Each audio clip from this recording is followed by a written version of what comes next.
اچھا یہ امام اس طرح کے امام ہیں، سارے ائمہ ہی ہمارے، جو ہمارے تمام تر گناہوں کے باوجود ہماری شفاعت پر آمادہ ہیں، اور یہ کبھی دھتکارتے نہیں ہیں آپ کو.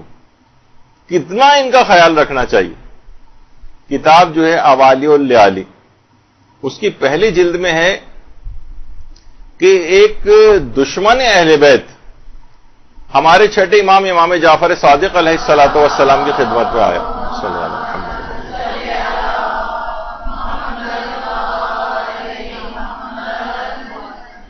اور آ کر کہنے لگا کہ اگر آپ کا کوئی چاہنے والا، آپ کا کوئی ماننے والا اگر کوئی گناہ کرے تو اس کا انجام کیا ہوگا. اچھا دیکھیے، اس طرح سے امام کو ایک لحاظ سے کہ آپ اپنے شیعوں کا جو اتنا تذکرہ کرتے ہیں اور ان کی اتنی تعریف کرتے ہیں، آپ یہ بتائیں کہ اگر آپ کا چاہنے والا اور ماننے والا اگر گناہگار ہوگا تو اس کا انجام کیا ہوگا. امام نے فرمایا کہ پروردگار عالم اس کو بیماری میں مبتلا کر دے گا، تو جتنی وہ بیماری میں تکلیف اٹھائے گا وہ سب اس کے گناہوں کا کفارہ بن جائے گی اور انجام بخیر ہو جائے گا. اچھا اس نے کہا کہ اچھا دیکھیے، ایک تو ہم لوگ بیماریوں سے کتنا گھبراتے ہیں، اور خیر بیماریوں سے ہر انسان گھبراتا ہے، اس کے بچنے کی دعا بھی کرتا ہے، اس کا علاج بھی کرتا ہے، لیکن بہرحال جتنے عرصے بیمار رہتا ہے مسلسل گناہ جڑتے ہیں، مسلسل اس کے درجات میں اضافہ ہوتا ہے، اور وہ تمام نیک اعمال جو وہ صحت مندی کے عالم میں کیا کرتا تھا وہ اس بیماری کے عالم میں نہ کرنے کے باوجود اس کے نام اعمال میں لکھے جا رہے ہوتے ہیں. کتنا بیماری کے خود اپنے ایک فضائل. تو اس نے کہا کہ اچھا اگر آپ کا وہ چاہنے والا ہے، ماننے والا، اگر جو آپ کا شیعہ ہے وہ اگر بیمار بھی نہ پڑے پھر کیا ہوگا. تو امام نے فرمایا تو پھر پروردگار عالم اس کو ایک برا پڑوسی دے گا جو اس کو تکلیف پہنچائے گا، اور وہ تکلیف کو برداشت کرے گا اور اس کے گناہوں کا کفارہ ہوگا اور انجام پھر بخیر ہو جائے گا. اچھا اب وہ دشمن اہل بیت کوشش کر رہا ہے کہ کس طریقے سے میں امام کو شیعوں کی اس لحاظ سے مذمت کے اوپر لے کر جاؤں. دیکھیے میں کیا بیان کر رہا ہوں کہ وہ ہر صورت میں آپ کی شفاعت پر آمادہ ہے. اس نے کہا اچھا بالفرض اگر ان کے پاس اس کے کوئی برا پڑوسی بھی نہیں، تو امام نے فرمایا پھر اس کو پروردگار عالم کوئی برا دوست دے گا جو اس کو تکلیف پہنچائے گا، اور اس کو تکلیف پہنچانے کا جو بھی اس کو تکلیف پہنچے گی وہ اس کے گناہوں کا کفارہ بن جائے گی.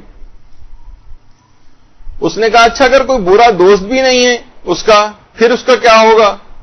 امام نے فرمایا پھر اس کو کوئی برا ہمسر ملے گا، مثلا کوئی عورت ہے تو برا شوہر ملے گا، شوہر ہے تو مثلا بری بیوی ملے گی اس کو، جو اس کو تکلیف پہنچائے گی، پھر ان تکالیف کو برداشت کرے گی اور اس کے گناہوں کا کفارہ ہوگا اور اس طرح سے انجام بخیر ہو جائے گا. کہا کہ اچھا مولا اگر یہ بتائیے کہ اگر اس کو کوئی برا شوہر یعنی برا شوہر یا بری بیوی سے وہ ملے گی، تو اگر یہ دونوں بھی اگر نہ ملے اس کو تو پھر کیا ہوگا. تو کہا کہ پروردگار عالم اس صورت میں اس کو مرنے سے پہلے توبہ کی توفیق نصیب فرمائے گا اور اس کا انجام پھر بخیر ہو جائے گا. اچھا اب اس نے اب سمجھ میں نہیں آ رہا اس کے کہ میں کیسے آخر امام کو ایک لحاظ سے پھنساؤں اپنے اس جملوں کے اندر. کہا کہ اچھا بالفرض اس کو اگر توبہ کی توفیق بھی نصیب نہ ہو مرنے سے پہلے تو پھر کیا ہوگا آپ کے شیعوں کا.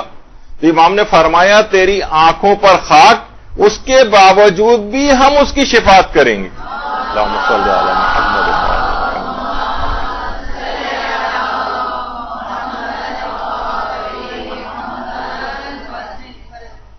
تو اتنی یہ امام یہ اس قدر اپنے چاہنے والوں سے، اس قدر اپنے ماننے والوں سے محبت کرتے ہیں، ہر طرح سے ان کا خیال رکھتے ہیں.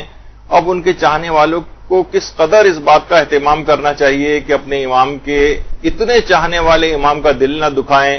یہ جو بھی کلمہ منہ سے نکال رہے ہیں سب کچھ امام تک پہنچ رہا ہے، ان کے دل نازنی کو زخمی کر رہا ہے، ان کو غمگین کر رہا ہے. کتنی ہم کو اس بات کی کوشش کرنی چاہیے کہ اپنے زمانے کے امام کو ہم ناراض نہ کریں، ان کے دل کو تکلیف نہ پہنچائیں.